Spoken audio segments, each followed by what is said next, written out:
निश्चित भाव में आपणकर कनसर्न को पूरा सम्मान दिज्व एवं जो कथा आपण एठी उठेइचंती आम स्ट्रिक्ट एक्शन नबू एवं रथ यात्रा जहाँ जहाँ दरकार आईसीयू ठू नेकरी आपणकर टेम्परारी जो जो सेट कथा मेडिसिन कथा सब ऊपर आमे गुरुतर सहित विचार को नहीं कार्यक्षम कर जेहेतु सर लक्षाधिक भक्त ये रथ यात्रा सामिल हेबे एवं 2 दिन रथ यात्रा पड़ुछि तो किभली भाव में हेल्थ कैंप करा विभिन्न जगह करा जाई परिबो किमि स्वास्थ्य सेवा जोगै दिया जिवो एवं जो पुरीर मेडिकल रही सी अव्यवस्था भितर रही किभली सुसंगठित करा जाई परिबो आपण देखंतु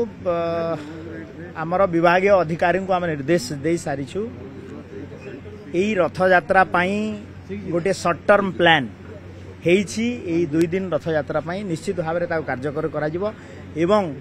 पुरीवासी कनसर्न एवं जगन्नाथ महाप्रभुंकर जगह एठी गोटे उन्नत मानतर स्वास्थ्य सेवा जोगे देवाई आम गोटे लॉन्ग टर्म प्लान रे आपण आकु व्यवस्थित भल स्वास्थ्य सेवा दिया जाए। द्वितीय समन्वय मीटिंग रे आमर आईन मंत्री अन्य मंत्री माने आज जोग देते आगामी रथ यात्रा केमी सुंदर भाव करा से समस्त सेवायत समस्त प्रशासक जिला प्रशासक राज्य सरकार सहमति रे आज ये मीटिंग सरला निश्चिंत भाव में जगन्नाथ महाप्रभु रथ यात्रा सुरखुर केमती हम कारण 53 वर्ष पर ये जो रथ यात्रा करमती आम गोटे चैलेंज अच्छी या सब सेवायत मानकर कार्य थे दैतापति मानकर मुख्य दायित्व सो निश्चिंत भाव में चलित वर्ष रथ यात्रा केमती सुरखुर हम से समस्त आम